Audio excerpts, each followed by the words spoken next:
Ici Éric Bernard. La reconnaissance que le secteur laitier a payé, dans 3 accords consécutifs, le prix de la future prospérité économique du Canada. La promesse de nous épargner à l'avenir et l'engagement de nous indemniser pour nos pertes. Voilà ce que le président des producteurs de lait souhaite voir dans le prochain budget fédéral. Selon lui, le secteur laitier est vital pour l'économie régionale, non seulement au Québec et en Ontario, mais partout au Canada. Dans 7 provinces sur 10, la production laitière occupe un des 2 premiers rangs pour les recettes agricoles. Selon Bruno Letendre, seulement en perte de marché pour les producteurs de lait canadiens, les 3 accords cumulés priveront les producteurs canadiens de 450 millions de dollars de revenus bruts annuellement.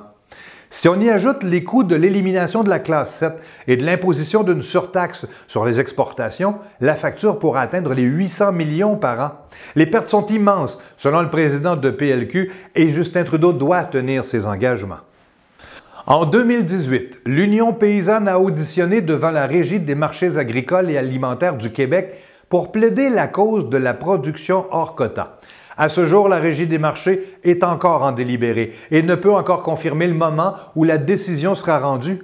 L'Union paysanne estime, entre autres choses, que la loi sur la mise en marché des produits agricoles indique que toute vente directement aux consommateurs ne devrait pas être soumise au diktat des plans conjoints et elle a déposé à la Régie une demande visant à permettre la production et la vente de 2000 poulets, de 300 pondeuses et de 300 dindons par ferme par an sans avoir à détenir un quota de production. Le Québec est la province la plus restrictive à ce sujet, ne permettant actuellement que 100 poulets, 100 pondeuses et 25 dindons, alors que la plupart des autres provinces canadiennes permettent beaucoup plus. Après plusieurs mois d'attente, l'abattoir Ducharme de Saint-Alphonse-de-Granby a obtenu l'agrément fédéral pour sa production de volailles, mais aussi de lapins. L'entreprise basée en Montérégie est maintenant la seule au Québec à avoir l'aval du fédéral pour abattre des lapins. L'entreprise avait commencé à abattre de 500 à 600 lapins par semaine en mai dernier. Lorsqu'elle a reçu l'agrément, sa production a pratiquement triplé, passant à environ 1500 lapins chaque semaine.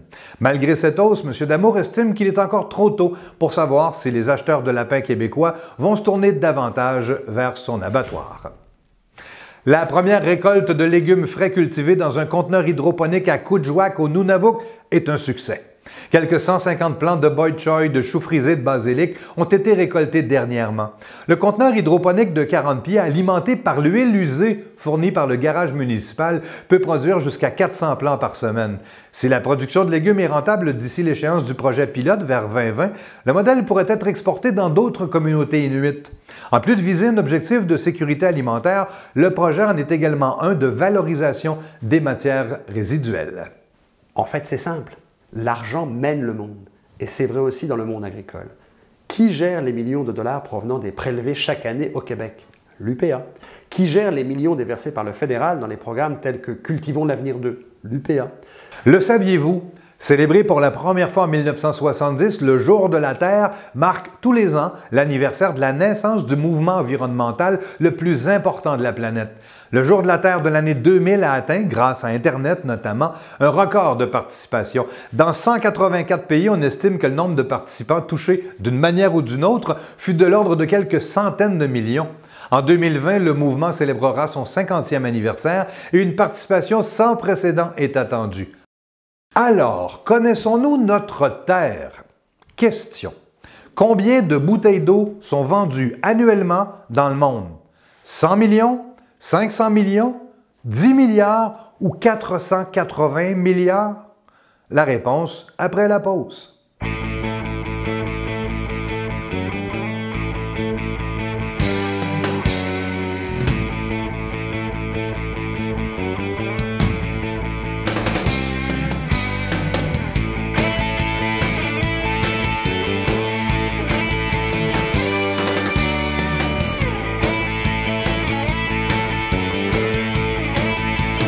Chez Bossé et Frères, l'hiver, on connaît ça. Chaque seconde, 20 000 bouteilles de plastique sont achetées, portant le total à 480 milliards en 2016. Le principal vendeur est le géant Coca-Cola. Voilà ce qui complète ce bulletin de nouvelles spécialisé en agriculture et agroalimentaire, partagé partout au Québec. À la prochaine.